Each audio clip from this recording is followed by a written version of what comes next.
Nick Berry here again from marketing-sales.eu.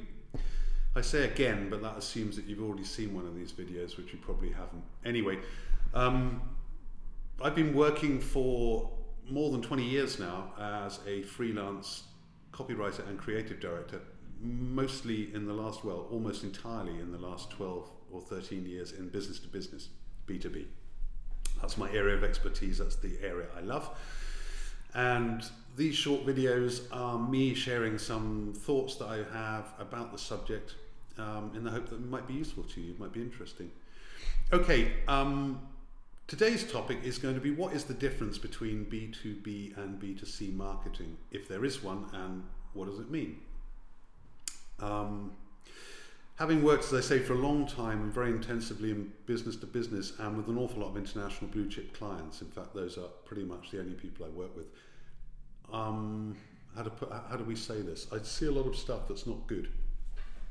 That is never going to work. You look at a video that someone's making, or a brochure or an ad they're putting together, whatever, and you just go, it's not going to work.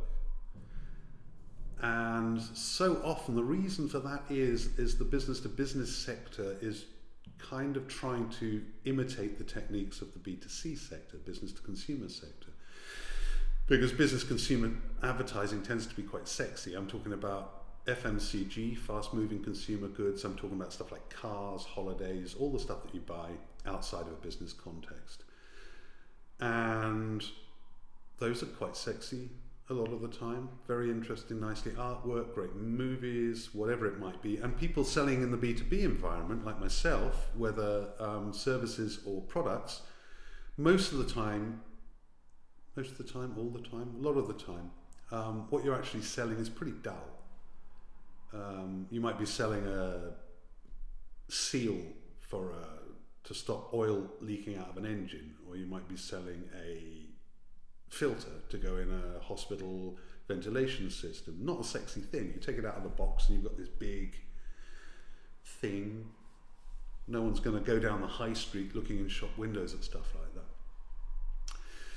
So the natural instinct is to say, let's try and make this sexy and nice, and we feel better about our products because this is what we make, or this is the service we deliver, and our customers will love it because we'll be using nice pictures and they'll feel really happy about it. But the thing is that B2C and B2B are fundamentally different in this way. Business to consumer is more or less selling people stuff they desire but don't need, roughly. And B2B, business to business, is more or less selling people stuff they need but don't desire. For an example, nobody needs a BMW. There's 500 other cars that will do the job just as well. But loads and loads and loads of people desire a BMW. That's kind of where business consumer car advertising is at. BMW knows that people really want their products.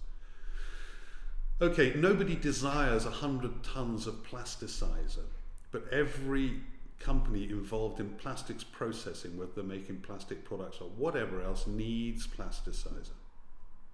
It's a fundamentally different dynamic. Everybody wants a cool drink on a hot day. Not everybody wants 10,000 cabin air filters. You have to understand that dynamic. That will stop you from making the mistake of trying to copy the techniques used to sell Fanta to sell a business consulting service. Those two things are radically different. The other issue is B2B products are actually much sexier than B2C products. That sounds kind of counterintuitive. You say, how can a ton of plasticizer be more sexy than BMW? Well, the reason for that is that people buying in the B2B sector, whether they're buying products or services, a lot is often riding on that purchase decision. In the case of, let's say, I mentioned cabin air filters earlier, stuff that goes inside your car to filter the air that comes into the cabin while you're driving along. It's not a sexy product, but it does a very sexy job in as much as it keeps the inside of the cabin air clean and free of bugs and germs and dust and pollens and allergens and all the rest of it. And more to the point, whoever makes the decision to buy those cabin air filters won't be buying 3 or buy two, get one free, they'll be buying 10,000, 20,000, 50,000, 100,000, I don't know. It's a big purchase decision. It's going to involve a lot of cash, and someone's job is probably going to be riding on the outcome. In other words, if I as purchasing manager or you as purchasing manager had the job of buying 20,000 cabin air filters for our new car model, name your car manufacturer here, and we chose something that didn't work, and the people who bought the car all ended up suffering from allergies, there will be consequences to that decision. So even though the product itself is not particularly sexy, the purchase process that goes into it is highly emotional, because there's often a lot riding on it. There might be a promotion riding on it. There might be a job riding on it. And if you get fired for making the wrong choice, where are you going to go on holiday this year? How are you going to pay your rent? How are you going to buy Christmas presents for the kids? Whereas the sexy products we see advertised on the TV, the cold fizzy drink on a hot day, the happy people sharing their mobile phones while dancing around a beer bottle or whatever the hell they're doing, those aren't sexy products. They're boring. You know, one beer is a beer is a beer is a beer. All right, you might be able to detect, if you're really a connoisseur, some tiny difference between one mainstream beer and another, but essentially they're nothing products. No one has got anything invested in them, not really. I mean, what are you going to do? You're going to have a couple of cans of beer at a party where you might meet someone and get laid. That's about as sexy as beer gets. But the things that we see sold as sexy, like beers, like cars and all the rest of it, the reason they're presented like that is because they have so little value. On the other hand, business-to-business services and products have enormous value. The cabin air filters make the difference between you driving down the motorway having a sneezing fit in the middle of spring while driving at 120 kilometers an hour, with all the danger that implies, or not having a sneezing fit while driving at 120 kilometers an hour in the spring. There's really high value. There's an awful lot of intrinsic value in almost all B2B products and services if you bother to look for it. And the other thing, the other massive difference that you mustn't forget between B2B and B2C is the size of your audience.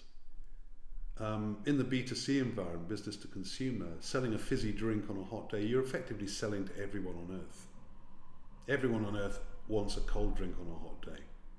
From the Queen to a beggar, from the smallest island hidden in the South Pacific to Moscow. Everyone in the world will be up for a cold drink on a hot day. Not everyone in the world buys 10,000 cabin air filters. How many people ever do? Ever, I mean ever. What are we looking at? 1,000 people in the whole world who've ever bought 10,000 air filters? 500, 100, I don't know. You're talking to tiny, tiny numbers of people, and because of that, it's possible to be incredibly precise about how you talk to them. You should know to the last letter what it is that is going to turn them onto your product as opposed to someone else's. And I'm telling you now, it won't be saying, we have innovative solutions to your needs. That, as you know, is bullshit. If I'm buying 10,000 of your cabin air filters for my employer who is a car manufacturer, I want to know why they are better than the competitors, how cheaply you can sell them to me, and what goes wrong, or what happens if they go wrong, and what service backup have you got, and what are your logistics like, and what are your lead times like, and stuff like that. I don't give a shit how you make them or out of what material, really.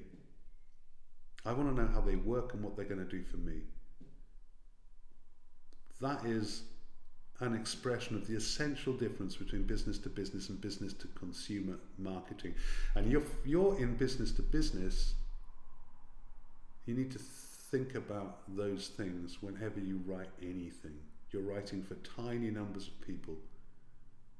You can profile them in your mind pretty damn accurately. Think really hard about who it is you're actually writing for. Try and do a little pen portrait. Where do they live? Are they married? Have they got kids? Have they got a mortgage? Are they in debt? Have they got a drug problem? Are they addicted to pornography? Do they drink too much? Are they fitness freaks? The more you can put into your picture, the more accurately you'll be able to write for somebody. And that's really what it's about. And business to business above all, because you're only ever writing for tiny numbers of people. Hope that was useful. and I'll have a think about the next video. Bye. Nick Berry at marketing-sales.eu. Link in the description.